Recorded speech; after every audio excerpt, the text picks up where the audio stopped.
Welcome to another episode of Dating After a Toxic Relationship. I was just sitting here thinking like, wait, which one am I recording right now? Because I have to record an episode for my podcast today too, so that's why I was kind of like, what is the name of this again? So today, on this little episode, we're going to be talking about, I guess I'm going to be talking more about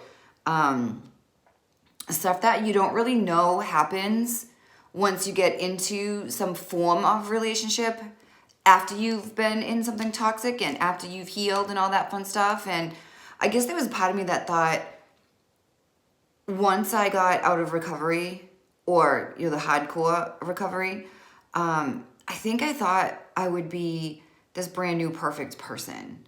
And I know I've talked about this before. And I thought for sure, like when I got into something new, that it would just be easy. Oh, this is just like the movies. The movies, they were right. They got it right. Walt Disney got it right. They all know what they're doing. No. So the thing I've learned lately, I guess over the past like few weeks or so, is there are some things that I didn't think would ever be a problem, and for me, they are a problem. I went to see my therapist the other day, and I told him about my book, and he was, excited about it because he's in it a whole bunch. But I was like, dating after a toxic relationship is fucking stupid. It's the hottest thing. It's so freaking difficult. I don't know what the hell I'm doing half the time. And I can't stand it. It was a lot more animated and colorful than that. So he just looked at me and he's like, oh, how's, said the name of the guy I've been dating. And I'm like, oh, he's perfect. He's great. He's amazing. He's awesome. He's all these other things. And the way I'm feeling about this has nothing to do with him. It has everything to do with me. And that was a hard thing because I think in life we want to be able to like blame other people so it's easier for us to like get through stuff. And in stuff like this, we can't. Obviously, we can't blame anyone else for how we're feeling on the inside, for the stuff that we went through and that we experienced. There's nobody else that could be at fault for that except for us. So when I was in recovery, you write down all the stuff that you need to recover from, this, that, and the other thing, and then you're good. Not good, but you know what I mean? Like, you kind of go on living. So while you're living and you're single, a lot of things that would come up in a relationship you'd never even think of because you're not in a relationship, you're single. And for me, some of these things are starting to pop up a little bit as I'm going through this. It's things I never really thought I would ever feel again. Insecurities I didn't really realize I had until they came out, and then where they're stemming from, for me, was the cheating that went on in my last relationship. And I don't know if I didn't really process the cheating because I didn't know about it while I was in the relationship. It wasn't until after the relationship was over that I found out. So I guess for me, some reason I thought, oh, I don't have to deal with that. Didn't affect me when I was with this person, and it's not going to affect me. Like, who cares? It's no big deal. What a dirtbag, but it's not a big deal. Yeah, well, turns out it is a big deal. Turns out I did need to process it. Turns out that stuff, even though you don't think about it on a regular basis, comes with you. So for me, the hottest part about that is I think it was being cheated on and not knowing it at the time, and hearing about it after. I started thinking back to like different things that happened in that relationship, and a lot of it made sense. So I was like, oh, I didn't notice it. So I talked to my therapist about it the other day, and I was like, how do you maneuver that? How do you get into something with somebody completely different and, not bring it in, but kind of like worry about it? And the biggest part was this guy, ex, he was so good at what he did. He was a very good manipulator. He was very good at lying, making you believe, certain things. And my therapist was like, if you don't know the signs and you don't know what to look for, how the heck are you going to see it? Which makes perfect sense, right? Like, he was also a sex addict. I had no idea what a sex addict looked like. And then looking back on it, now I see it because now I know what the signs are. So I didn't know he was cheating. Had no idea he was cheating. And now it's it's tough for me because now I'm kind of like on alert. Like, looking for things. Is that a sign? Is that a sign? Is that a sign? And I completely broke down with my therapist, and I was like, I can't live like that. I can't be on the lookout for something that's probably not even there, that's not even close to being there, but I'm so paranoid about looking stupid again. Because back in that last relationship, everyone knew he was cheating but me. I had no idea. I would walk into where he worked. Every person in that building, in that room, knew he was cheating on me. And he was actually cheating on me with people standing in that room. And I had no idea. So I've been in this prevention mode, trying to prevent something from happening that will most likely not happen.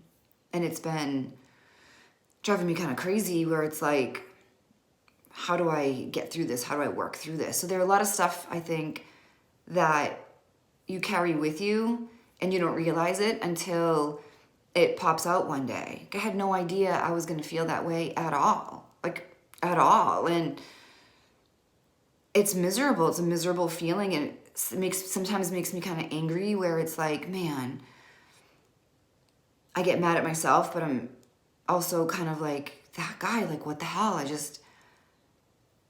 I can't believe it. But now I'm dealing with this, and now I have to deal with it, on my own, meaning not putting blame on someone else, not having someone else try to help me with it, not having, anything to do with it except for myself, and understanding like where these insecurities are coming from, why I'm feeling this way, and really working through it. What helps a lot is that I'm still in therapy. It also helps a lot with the classes I'm taking. It helps a lot that the person I'm seeing is a normal person. He's not trying to fix anything because, he can't, and he knows that, obviously. And even if he could fix something, he probably wouldn't, because he's very much like, you need to figure this out. And that helps ton, where it's like, okay, I'm going to let my crazy out for a little bit. And he's like, yeah, that's fine. I have stuff to do anyway. So it's working through it, trying to figure out exactly how to handle certain things and how to like reassure myself that regardless of who I'm with, whether it's this person that I'm currently dating or if it's a different person, these things have to be dealt with. They have to be handled.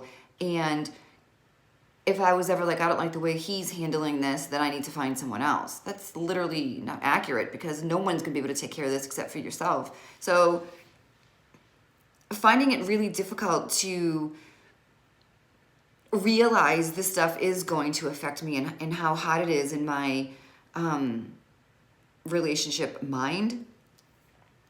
And it's a tough way to live. So it's one of those things where it's like, I have to change it, I have to heal it, I have to fix it, and then move on from it. This person, in the therapy the other day, I said something to my therapist about it, and I was like, these are the things that I'm afraid of. And he was like, he mentioned the guy that I'm dating, his integrity. Because I'm very honest with my therapist, with everything, from soup to nuts, about everything. And he seems to be a big fan of the person I'm dating. And he's like, you have to understand his integrity and what his integrity is. And when he said that, it kind of, hit me a little bit. And I was like, well, when you put it that way. And my therapist was like, he's done nothing to tarnish his integrity, and he hasn't. So it's something I have to work on myself. And it's hard because I was so duped before, and I'm so afraid of being duped again. And it's scary. And then there's like 80% of me that's like, just throw yourself into it and take the risk. If you get hurt, you get hurt. You'll be fine, because nothing will hurt as much as your dad dying. Nothing will hurt as much as being homeless with a kid. Nothing will hurt as being a mom at 17. Nothing will hurt as much as your mom who doesn't love you. Nothing's gonna hurt as much as being pushed out of a freaking moving car, or, and that stuff. And I've been through a lot of obviously crazy things, and if, someone decides that they feel like they want to cheat or do whatever it is, I'll be okay. I'll survive that. I'll get through it probably just fine. But it's that like scariness where it's scary because I've been let down so much lately by people in my life, and I don't want him to be one of those people as well. And obviously that's not up to me, that's up to, him, who he is, but it is very scary, and it's exciting because, everyone wants someone good in their life, regardless of what that looks like. Everyone wants someone to call with happy, sad, good, bad, that sort of thing, and someone who's gonna give a shit about like what you have going on in your life and stuff like that. But it's definitely a scary thing. It's scary to throw myself in there. So 80% of me is like, just throw yourself in there. And there's a 20% that's like, but don't you think it's better off being alone? And I said that to my therapist, and he's like, no. He's like, being alone can be lonely. Yeah, it can be, but it's not the end of the world if you're single. But it's been interesting how I'm walking through this and realizing that I'm still a human on the inside, and I still have, stuff going on and some insecurities about different things. And for me, I didn't realize that this like cheating thing was such a massive, like, I guess, insecurity, and, working overtime on trying to, prevent, which I'm not really doing anything to prevent it, but it's in my head, like setting up scenarios and being like, how would I handle this? How would I handle that? And it's like, oh my God, like, I just gotta kind of let it go and just see what happens. But it's hard after you've been through something. I saw a meme that said like something like, my last relationship reminded me of like going to war or something, and I was like, yeah. I mean, those toxic relationships are no joke. Recovering from a toxic relationship seems to be even worse, and then learning how to date after that isn't easy either. But I think once you get through it, and every day it gets better. Every day it's better than the last day, and this and that, and but it's just not easy. It's not easy to trust and make yourself vulnerable again and put yourself out there again and potentially getting hurt. But I have to remember that even if this ends, it's not going to be the end of my world. It's not going to be the end of my life. It's just going to be something that I'll work through and get through. Obviously, I don't want it to end, but if my crazy keeps coming out, he might end it. But I don't know. It's definitely a hard thing. So that's what I'm struggling with dating after toxic relationship currently, is stuff that I never really unpacked, never really thought I had to, and now I'm like, maybe I need to. It's like that suitcase that sits after your vacation for like 6 months that you don't unpack, and then like you open it and you find a bunch of stuff that you are looking for. So, but it's definitely a process. It's definitely like, okay, figured out exactly what it is. Now work on it. And I don't have to involve a million people in it. I can involve my therapist and myself and, continue living and doing my day-to-day. That's all I can really do. Write about it, talk about it, that sort of thing.